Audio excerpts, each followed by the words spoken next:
it's an interesting motivation for doctors to dabble into different technologies. And as a chiropractor, and I've thought through these processes myself. And for some people, in some cases, it can actually be very demoralizing energetically. And here's what I mean. Generally speaking, somebody's going to get a new technology, fill in the blank, a laser, a decompression table, a shockwave, right? A new technology for typically one of two primary reasons. You go, oh, it's all of those things. Yeah, but there's a master. There's one that's really most important.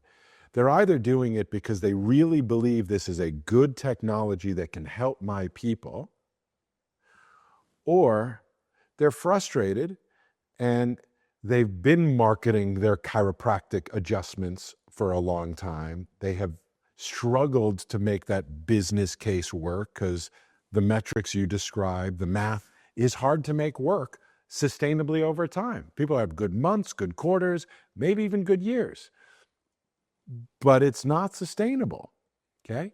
So for those docs who are looking to these technologies as a savior, a business savior, I can't seem to figure out how to buy enough paid advertising to generate enough revenue with the thing I love to do the most with my hands. And I've been trying long enough that there's enough people saying this stuff makes pain go away and people will pay for it because it's not chiropractic and you don't have to sell them on chiropractic. There's a whole mindset that is somewhat energetically demoralizing if you really analyze the motivation behind it. Now, as I said, I'm not making that blanket indictment for everybody. I'm saying some people go into it with that motivation. Other people go, this is awesome. I see it work and I want to see people get results. And if it's with my hands or with the machine, it doesn't matter. I want to help people. Awesome. That's the way it should be. But here's the point. If you're doing it for that reason, then to your point exactly, your past patient email list, the longer you've been in practice, the more names you have, the more people you can help with this new technology you think is fantastic.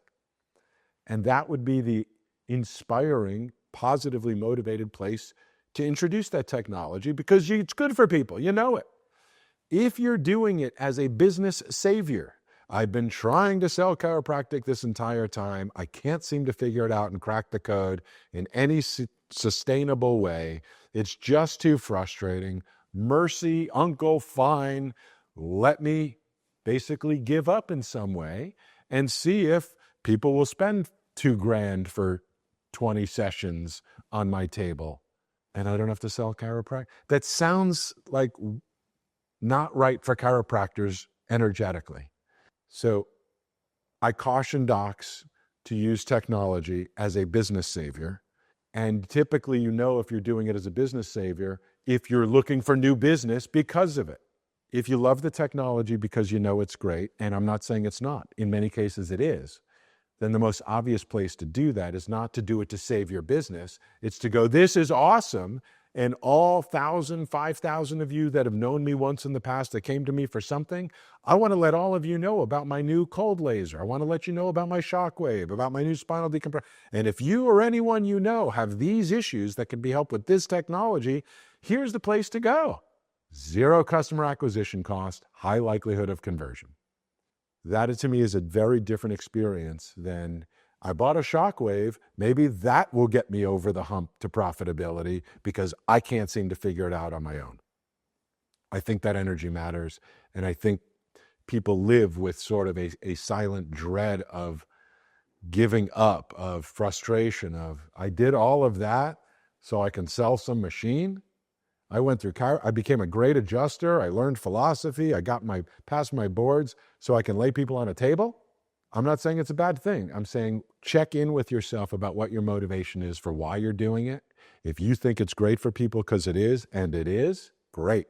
If you're doing it to try to save your business, to try to get more new strangers in because you can't sell your service, maybe that'll sell itself, that may not be the most winning proposition.